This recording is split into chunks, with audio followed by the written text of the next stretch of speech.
నమస్తే రమ్మగారు. నమస్తే జయ. రమ్మగారు, మనం నవలల్ని తీసుకొని ఆ నవల యొక్క ఇతివృత్తం మొత్తం బ్రీఫ్గా మనం ఒక స్టోరీ రూపంలో చెప్పుకుంటున్నాం. మరి ఈరోజు ఏం చెప్తున్నారు? సంక్షిప్త శబ్ద చిత్రం లాగా. అంతే. చిన్నప్పుడు రేడియోలో వచ్చేది సినిమా అంతా బ్రీఫ్గా చెప్పేయటం, కొన్ని ఇంపార్టెంట్ డైలాగులు అవి. తర్వాత సినిమా కథని బ్రీఫ్గా పత్రికలో కూడా వేసేవాళ్ళు, అలాంటివి ఉండేవి. ఇది బాగుంది, నాకు సినాప్సిస్ చెప్పడం, కథలో సారాంశం చెప్తామన్నమాట. బాగుంది. ఎద్దనపూడి సులోచనారాయణ గారిది ఆరాధన. నేను మొన్నే చెప్పాను ఈ మాట. అవునవును. అయితే ఇది నేను మాదిరెడ్డి గారితే ఎద్దనపూడి గారిది కొంచెం కన్ఫ్యూజ్ అయ్యా.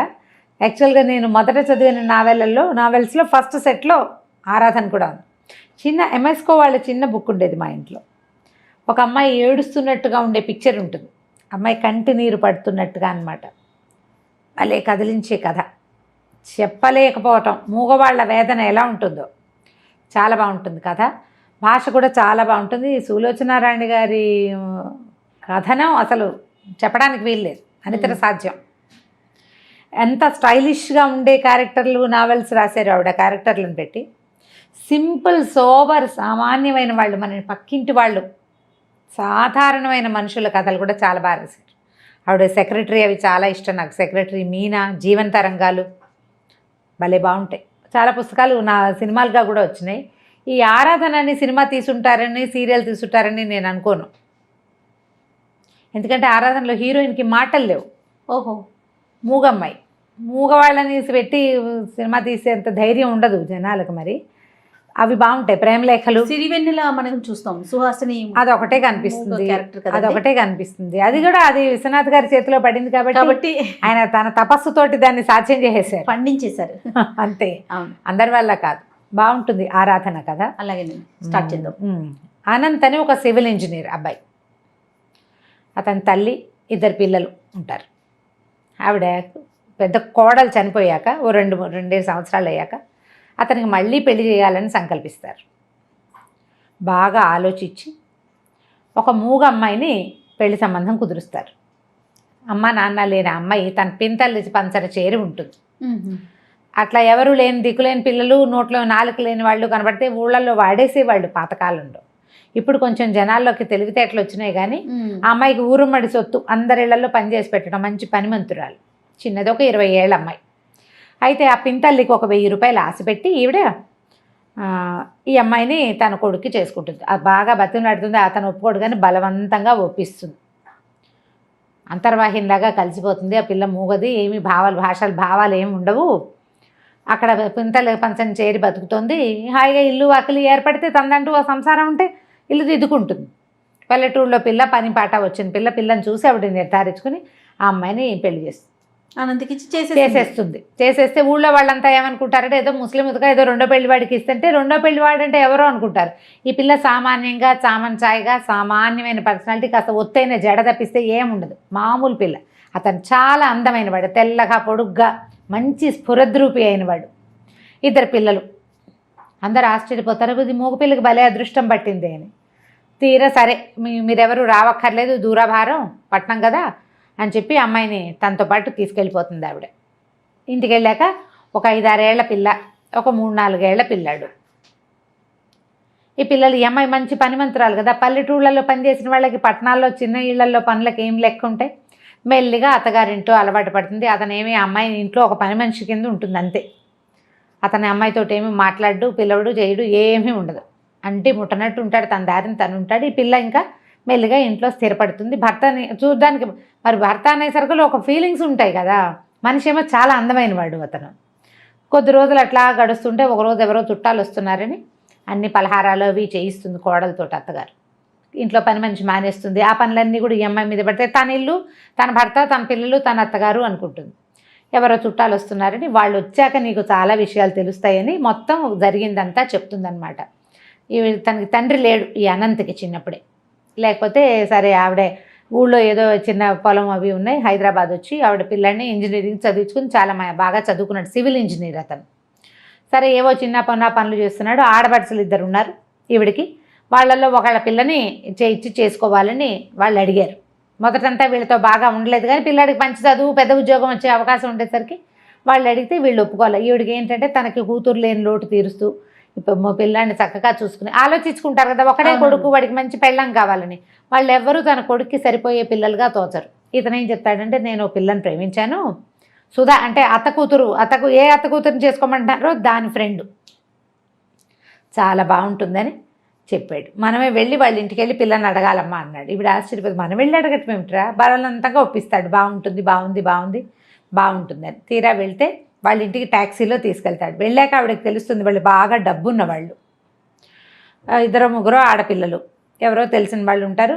వాళ్ళు ఊరికే హలో అంటారు, కానీ పిల్లేమో బెంగాణి బొమ్మల్లే చాలా అందంగా ఉంటుంది, అపరిమితమైన నాజూకు, బోళ్ళంత ఆస్తిపరులు.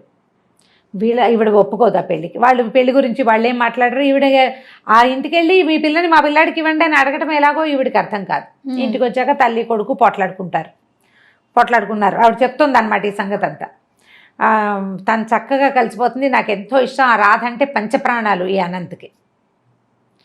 ఈవిడేమో అసలు ఆ పిల్లని పెళ్ళంగా ఉంచుకోవాలంటే నువ్వు ఎన్ని చెయ్యాలో తెలుసా, ఎన్ని పద్ధతులు మార్చుకోవాలంటే. వాళ్ళు కూడా పేదవాళ్ళేనమ్మా, మనలాంటి వాళ్ళే. క్రమంగా సంపాదించాడు ఆయన, పిత్రార్జితం కాదది.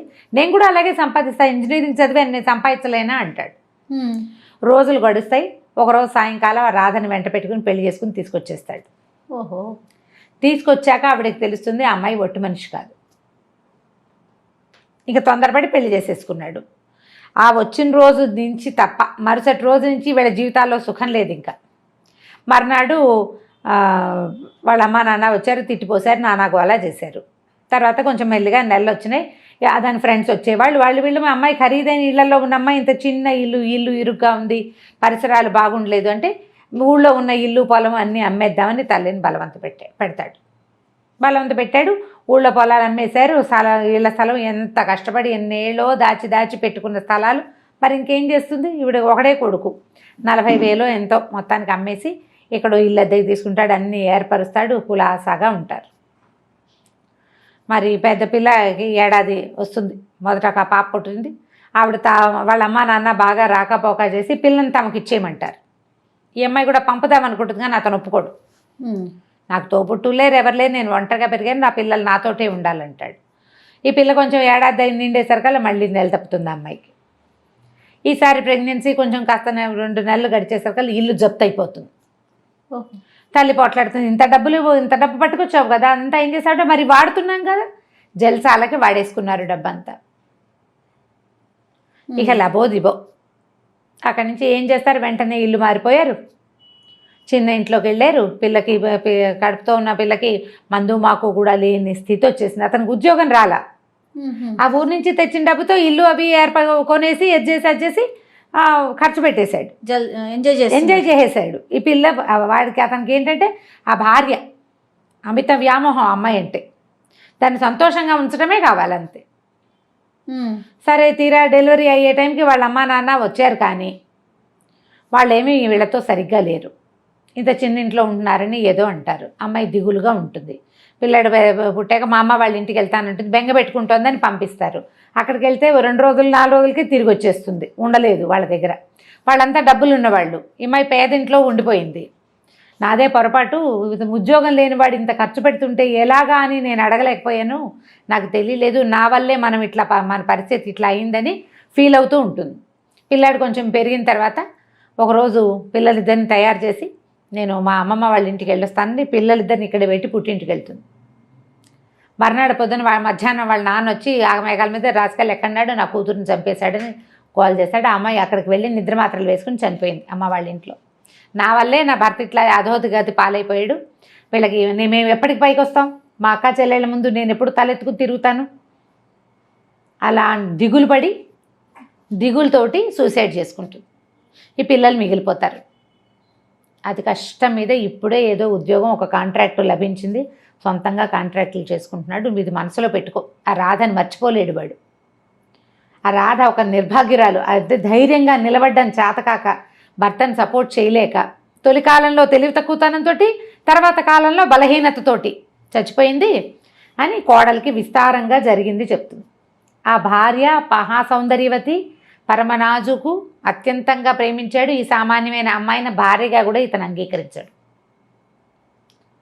తెలిసింది కదా, సరే కొంతకాలం మెల్లిగా అలవాటు అవుతుంది, లేని ఊరుకుంటుంది. చుట్టాలు ఎవరో వస్తారనుకుంటారు, వాళ్ళు రారు. మెల్లిగా ఇంట్లో అలవాటు పడిపోతుంది. ఏవో చిన్నవి ఇంట్లో వచ్చే సాధారణంగా అందరి ఇళ్లలో వచ్చేవే వస్తూ ఉంటాయి. కొంతకాలం అయ్యాక ఈవిడికి ఎక్కడికో వెళ్ళేందుకు అవకాశం వస్తుంది. ఫ్రెండ్స్ ఎవరో ఎక్కడికో వెళ్తున్నారు, మరి వాళ్ళతో పాటు యాత్రలకు వెళ్తానంటుంది. కొంచెం డబ్బులు వస్తున్నాయి వీళ్ళకి, కాస్త పర్వాలా. ఆయన అతను కాంట్రాక్ట్లు చేస్తున్నాడు, ఏదో హోటల్ కాంట్రాక్ట్ ఏదో తీసుకున్నాడు, డిజైన్లు గీసుకుంటూ ఉంటాడు. అయితే ఏమవుతుంది, ఆవిడ ఊరు వెళ్తానంటుంది. అన్నపూర్ణకి ఇదంతా అలవాటైపోయింది. పూర్ణ అమ్మాయి అన్నీ అలవాటైపోయినాయి. పిల్లల్ని చూసుకుంటుంది, పాలపై అవి రాయడం వచ్చు.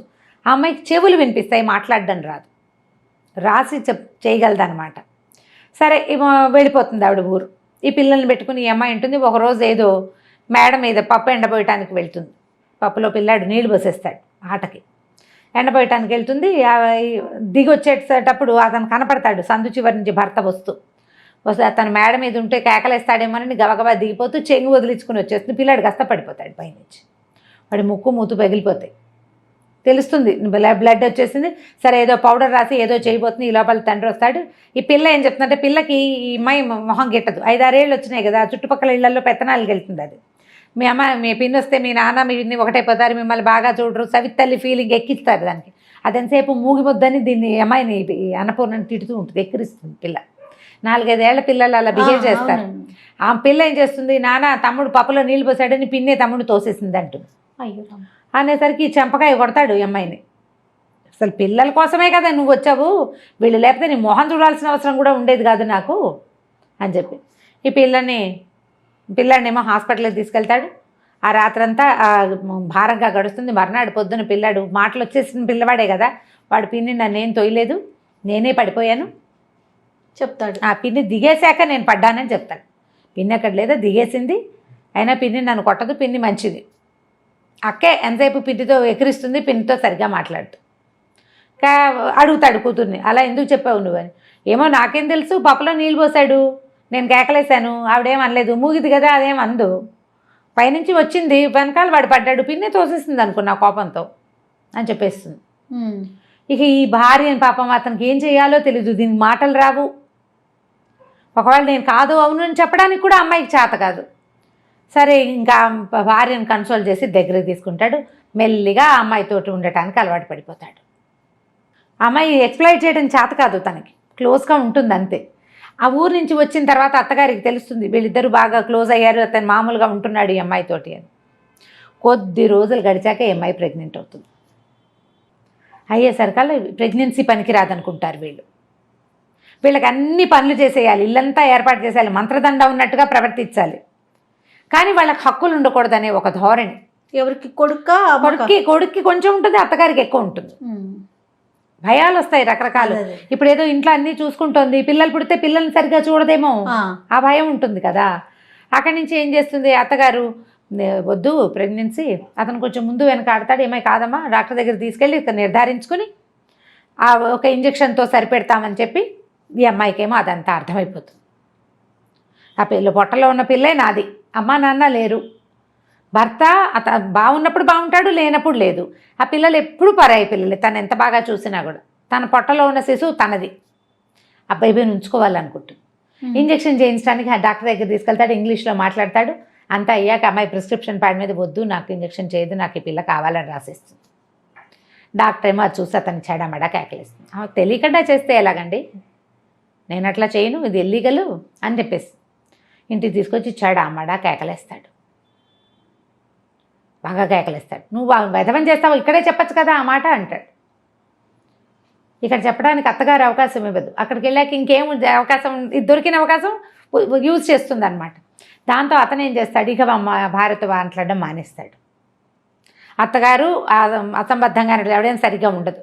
కొంచెం నెలలు వస్తాయి, 4-5 నెలలు అయితే ఏమవుతుంది, అతను ఏదో హోటల్ కట్టే ప్లాన్ వేస్తున్నాడు కదా, ఆ హోటల్ అంతా రెడీ అయ్యాక భార్యని పిల్లల్ని అందరిని తీసుకెళ్తాడు చూపించడానికి, తల్లిని అందరిని తీసుకెళ్ళేసరికి అలా పైకి వెళ్తుంటాడు. వెళ్ళాక ఈ అమ్మాయి కనిపిస్తుంది, వాళ్ళంతా సంతోషంగా ఉన్నది. నేనే ఏమిటో పరాయి దాన్ని, ఈ పిల్ల మీద వ్యామోహం ఏమిటి నాకు, వీళ్ళకి నేను ఎలాగో పనికిరాను. ఎందుకంటే అతను మాట్లాడలేదు, అమ్మాయి సామాన్యంగా సింపుల్గా ఉంటుంది, అతను మనిషి బాగుంటాడు, పిల్లలు అందంగా ఉంటారు. అత్తగారు తల్లి కొడుకు అతుక్కుని ఉంటారు, వాళ్ళు క్లోజ్ ఎక్కువ తల్లితోటి ముందు నుంచి కూడా. తన మీద తనకే ఒక రకమైన ఇష్టం వస్తుందన్నమాట. ఈ కడుపులో ఉన్న శిశువు మీద కూడా ఆ ఆకర్షణ పోతుంది. అంతకుముందంటే ఆ పిల్ల నాకు కావాలనుకుంటుంది కదా, ఏం చేస్తుందంటే ఇక్కడి నుంచి దూకేయాలనుకుంటుంది. మెట్లు లేని వైపుకి కాలు వేసి దిగిపోతుంది, పడిపోయేసరికి ప్రెగ్నెన్సీ పోతుంది. అత్తగారు అయ్యో అదేమిటో అమ్మ కాలు చెయ్యి విరిగితే ఎంత పని అయ్యేది అంటుంది. వీళ్ళకి కావాల్సింది అదే కదా, ఇప్పుడు తీగానే మాట్లాడతారు. వీళ్ళు ఈ పిల్లని లేకుండా చేయాలనే కదా చూశారు. సరే బాగా సారీ చెప్తాడు. మెల్లిగా కొన్నాళ్ళకి మళ్ళీ లైన్లో పడుతుంది, అంతా నార్మల్గా ఉంటుంది. ఇతనికి కొత్త పనులు వస్తాయి, పరిచయాలు పెరుగుతాయి, పెద్ద ఇల్లు తీసుకుంటారు, వాళ్ళంతమంది వస్తూ ఉంటారు. క్రమంగా ఈ అమ్మాయికి ఇతనితో క్లోజ్గా ఉండాలనే ఫీలింగ్ కూడా. ప్రెగ్నెన్సీ పోయేసరికల్లా ఆడవాళ్ళకి సహజంగా ఒక అయిష్టం వచ్చేస్తుంది. అంతకుముందు భర్త అంటే చాలా ప్రీతి అవన్నీ ఉంటాయి, పాపం సహజంగా ఉండేదే కదా. కానీ పార్టీలు ఫంక్షన్లు వీళ్ళని పిలవటాలు ఎప్పుడు పనిచేస్తూనే ఉంటుంది. ఓ రోజు ఎవరో వస్తారు చాలామంది, వాళ్ళు ఒక చంటి పిల్లని తెస్తారు, వాడు తెగ ఏడుస్తాడు. ఆ పార్టీలో ఏడిస్తే పొద్దు నుంచి పని చేసుకుంటూ పిచ్చి చీర జుట్టు జడంతా పిచ్చిగా పాయలు బయటకు వచ్చేసి మాసిపోయినట్టున్న బట్టలతో ఉన్న ఈ అమ్మాయి ఏం చేస్తుంటే పిల్లాడు ఏడుపుని తట్టుకోలేకపోతుంది. కొంచెం ప్రెగ్నెన్సీ పోయి ఉంది కదా, అది పక్కన పరిగెత్తుకుంటూ వచ్చి ఆ పిల్లాడిని తీసుకెళ్తుంది లోపల. పని మనిషి అనుకుంటారు వాళ్ళు. పిల్లాడు పాలు తాగిచ్చింది, ఫ్యాన్ వేసి కాస్త చొక్కా బొడదీసి కాస్త ఏదో మంచినీళ్ళు పట్టేసరికి వాడు సర్దుకుంటాడు. ఆవిడ లోపలికి వస్తుంది, పాలు ఉన్నాయా అవి ఉన్నాయి ఇవి ఉన్నాయని అడుగుతూ. తీరా అతను ఆవిడ చెప్తున్నాను మీరు ఇంకా పెళ్లి చేసుకోవచ్చు, అదేంటి పెళ్ళి ఎందుకంటే ఇదిగో నా వైఫ్ ఈవిడే అంటే ఆశ్చర్యపోతుంది ఆవిడ. అమ్మాయి తను మూగది, మాట్లాడలేదు, బయటికి రాదు, పని చేస్తుంది ఎక్కువగా అని చెప్తాడు. వాళ్ళు ఆశ్చర్యపోతారు. అప్పటి నుంచి ఇతనికి ఏమనిపిస్తుంది అంటే వైఫ్ని అన్ని చోట్లకి తిప్పాలి, ఈ అమ్మాయిని ఇట్లా మూల ఉంచకూడదు అనిపిస్తుంది. వెనకాలకు తిప్పుకుంటాడు, భార్యను బాగా దగ్గర తీసుకుంటాడు. అత్తగారికి నచ్చదు, దీనికి ఎందుకురా మూగిది, అది ఇంట్లో ఉండేదానికే అంటుంది. అయినా అతను ఒప్పుకోడు. కాదమ్మా నేను అట్లా వదిలేను, తను వచ్చాకే నా జీవితం బాగుపడింది, ఇల్లు ఎప్పుడు శుభ్రంగా ఉంటుంది, పిల్లలు కడిగిన ముత్యాల్లా ఉంటారు, ఖర్చు ఎంత రూపాయి ఇస్తే అందులోనే ఖర్చు పెడుతుంది, ససేమిరా రూపాయి ఎక్స్ట్రా చేయదు, మంత్రదండం ఉన్నట్టుగా ప్రవర్తిస్తుంది, చేతిలో పని చేసుకుంటుంది. రాధతో నా జీవితం ఇలా కావాలనుకున్నా, కానీ రాధకి పని రాదు, పాట రాదు, ఏమీ రాదు, అందం తప్ప. నేను రాధని ప్రేమించాను కానీ నాకు కావాల్సింది ఇది జీవితం, ఇది ఈ అమ్మాయి దగ్గర ఉంది అని ఇంకా భార్యను తనతో పాటు తిప్పుకోవటం మొదలు పెడతాడు. కొద్ది రోజులు అయ్యాక ఎవరో ఒక పార్ట్నర్ కలుస్తారు. ఆ పార్ట్నర్ వాళ్ళ పిల్లలు బాగా తిరుగుతుంటారు. వాళ్ళకు సరోజని ఒక యంగ్స్టర్ పిల్ల ఒకటి ఉంటుంది, ఒక 20 ఏళ్ల పిల్ల. అది హ్యాండ్సమ్గా ఉన్న ఈయనకి అట్రాక్ట్ అవుతూ ఉంటుంది. ఎంతసేపు ఆనంద్కి ఇతను వెనకాల పడుతుంది, ఎంతసేపు అక్కడికి వెళ్దాం రా అని తీసుకెళ్తుంది. కొంచెం హ్యాండ్సమ్గా ఉన్న మగవాళ్ళు కనిపెట్టేసరికి పిల్లలకి అవకాశం ఉందనుకో, వీళ్ళు ఆటోమేటిక్గా కొంచెం అట్రాక్టివ్గా ప్రవర్తిస్తారు, ఫ్లర్టీగా ప్రవర్తిస్తుంది. ఈవిడికేమో ఆ పిల్ల వస్తే బాగుందనిపిస్తుంది అత్తగారికి. ఇప్పుడు నువ్వు నేను ఉంటామా, మన ఇల్లు ఎప్పుడూ నిశ్శబ్దంగా ఉంటుంది. పిల్లలిద్దరు, రెండో పిల్లాడు కూడా స్కూల్కి వెళ్ళిపోవటం మొదలు పెడతాడు. పని లేదు, పని వాళ్ళు ఉన్నారు ఇంట్లో. అత్తగారు రోజు సరోజన చేసుకుందాం వీడికి అని మొదలు పెడుతుంది. ఆ రోజుల్లో ఇలా ఉండేవి. ఇది ఎర్లీ 70s ఏమైనా రాశారా, లేట్ 70s రాశారనుకుంటా. మూడో పెళ్లి చేద్దామని ఉంటుంది. ఈ మూగు పిల్లని చేసుకుని ఏం చేస్తాడు, వాడు లక్షాధికారి అయ్యాడు, ఇప్పుడు సంపాదిస్తున్నాడు, సంఘంలో పరువు ప్రతిష్ట, నలుగురిలో బయటికి వెళ్ళాలి, ఎవరినైనా తీసుకెళ్ళాలి తనతో పాటు. ఈ పిల్లకి మాటామంతి రాదు, సామాన్యంగా ఉంటుంది. వాడు అందానికి తగిన పిల్ల కాదు. అనవసరంగా తొందరపడి ఈ పిల్లని చేసుకున్నానేమో అనిపిస్తుంది ఆవిడికి. ఆయన పిల్లల్ని పెంచి పెద్ద చేస్తుంది, స్కూల్కి పంపుతుంది, చక్కదిద్దుతుంది, అవన్నీ వేరే, పనికిరాదు, అయినా పనికిరాదు. అయితే ఏమవుతుంది, ఈవిడికి ఎలాగైనా ఈ అమ్మాయిని పంపేసి ఆ సరోజని తెచ్చేసుకుందామని ఉంటుంది.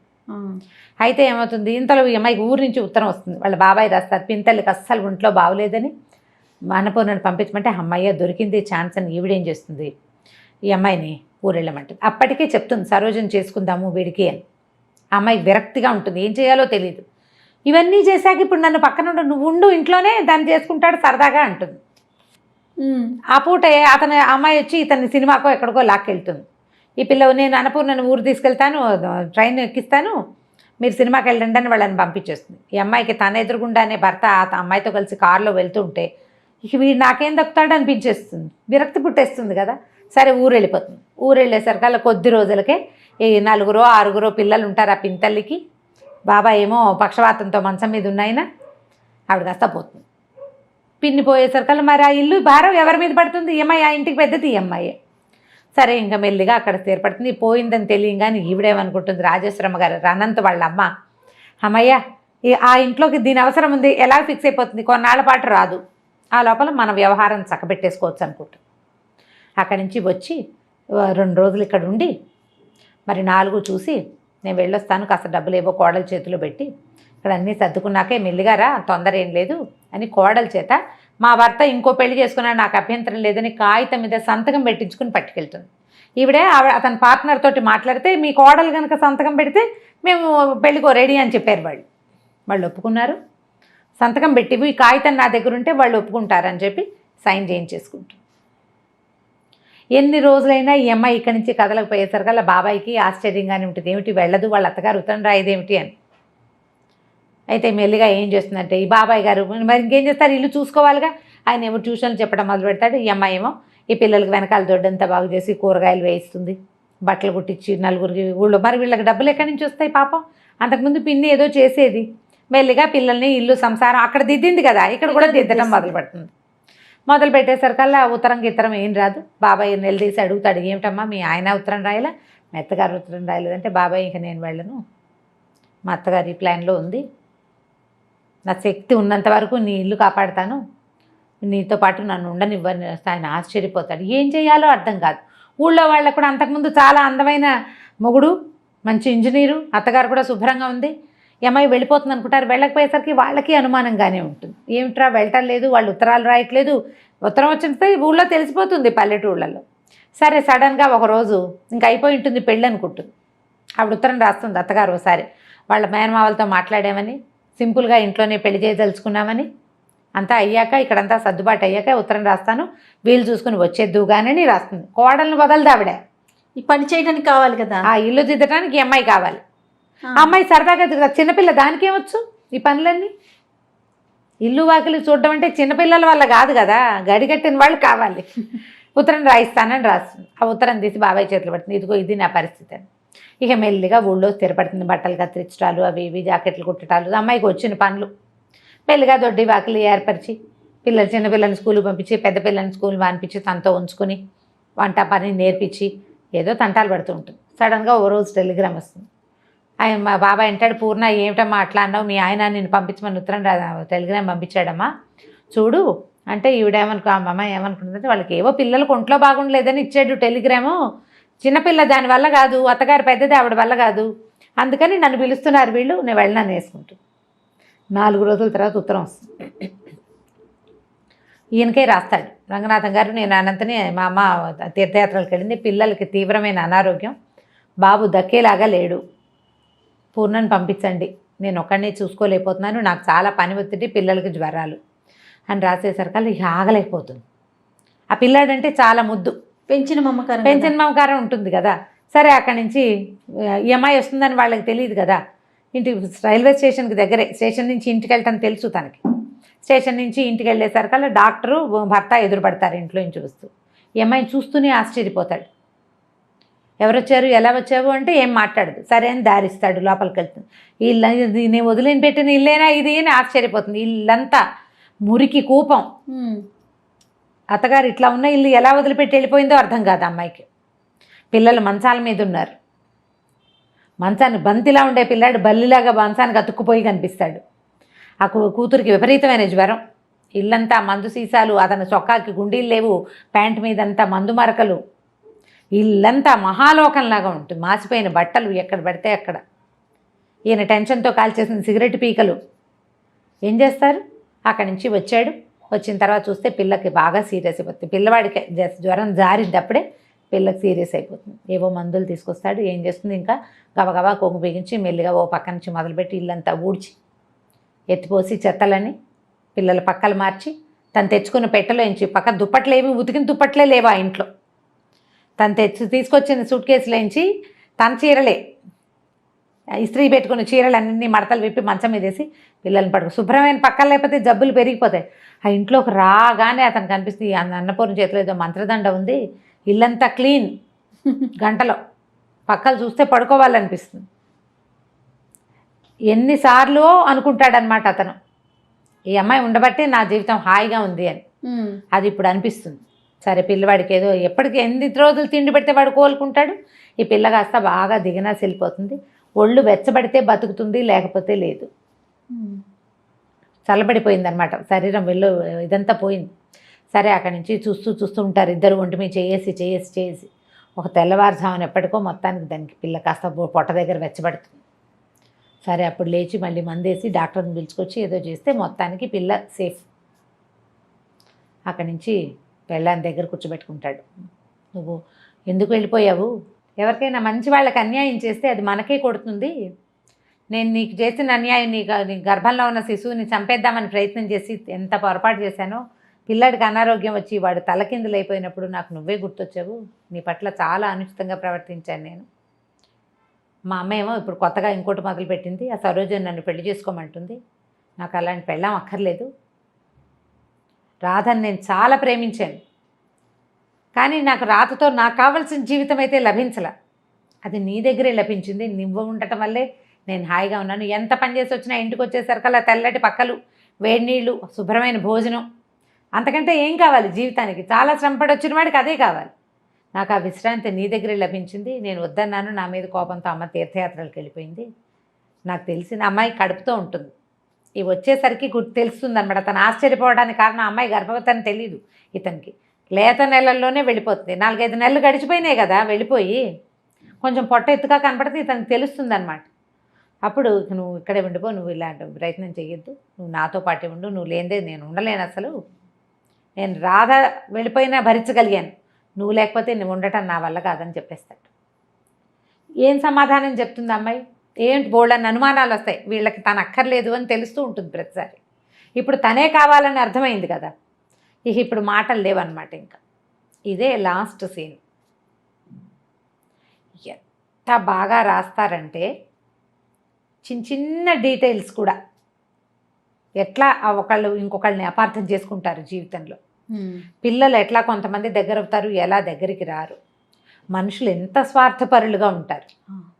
చిన్నప్పటి నుంచి ఈ పిల్లతోటి పని చేయించుకుని పింతలేమో 1000 రూపాయలకి ఆశపడి ఈ పెళ్లి చేస్తుంది. చూడండి, అన్ని పనులు చేయించుకుని తన కొడుకు బాగా జీవితంలో స్థిరపడంగానే ఈ అమ్మాయిని వదిలించుకుని ఇంకో కోడలను తెచ్చుకోవాలనుకుంటుంది అత్తగారు. అలాగే ఉంటారు కదా మానవ నైజాలు. ఇట్లా జీవితానికి దగ్గరగా ఉండే కథలు కొన్ని ఎంత కదిలిస్తాయంటే, ట్రై చేసి అంటే అందరూ మనసులోని మనసు ఎక్కడ దొరుకుతుంది అని అడుగుతున్నారు. బుక్ షాపుల మీద పడి వెతకాలమ్మా. మన దగ్గరలో ఉన్న బుక్ షాప్స్ వెతుక్కోవాలి, బుక్ ఫెయిర్స్కి వెళ్ళాలి. మీరే కొత్తవి ఇన్వెంట్ చేసి చూసి కొత్త పుస్తకాలు తెచ్చుకోగలుగుతారు. నన్ను ఒకరు అడిగితే నేను అదే, మీరు వెళ్ళి షాప్కి ఏమైనా ఎక్కడ దొరుకుతుంది అని అంటే మందా మాక పుస్తకం షాప్లోకి వెళ్ళి కొనుక్కోవటమే, వెతకటం దానికోసం. బుక్ హౌస్లు మనకి ఆన్లైన్ కూడా దొరుకుతాయి. ట్రై చేసి కొని చదివి చూడండి. ఆరాధన, ఎద్దనపూడి సులోచనారాణి గారి ద బెస్ట్ నావెల్స్లో ద బెస్ట్ నావెల్. రీడింగ్ స్కిల్స్ని డెవలప్ చేయడంలో భాగమే ఈ నావెల్స్, ఈ కథలు చెప్పటం. మళ్ళీ ఒకసారి అంటే ఆల్రెడీ పుస్తకాలు చదివే హ్యాబిట్ ఉన్న వాళ్ళందరూ చదువుతారు, వాళ్ళకి మనం చెప్పాల్సిన పనే లేదు. మళ్ళీ ఒకసారి గుర్తు చేసుకుని చదవాలనిపించేలాగా చేస్తుంది ఒకటి. అసలు పుస్తకాలు చదవటం అలవాట్లేదు, ఏదో చిన్న కథలు చదివే అలవాటు ఉన్న వాళ్ళకి మన ముందు కూడా ఇంత అత్యద్భుతమైన రచనలు ఉన్నాయి, జీవితానికి ఇంత దగ్గరగా ఉండే కథలు ఉన్నాయి, ఎన్ని మలుపులో చూడండి తెలియజేయటమే మన ఈ ప్రోగ్రాం యొక్క ఉద్దేశం. పుస్తకాలు కొనండి, చదవండి, గిఫ్ట్ చేయండి ఎవరికైనా. మీ అంతటా మీరు చదివితే ఉండే సంతోషం ఏమిటో చదివి తెలుసుకోండి. తప్పకుండా రమ్మ గారు. నమస్తే. నమస్తే.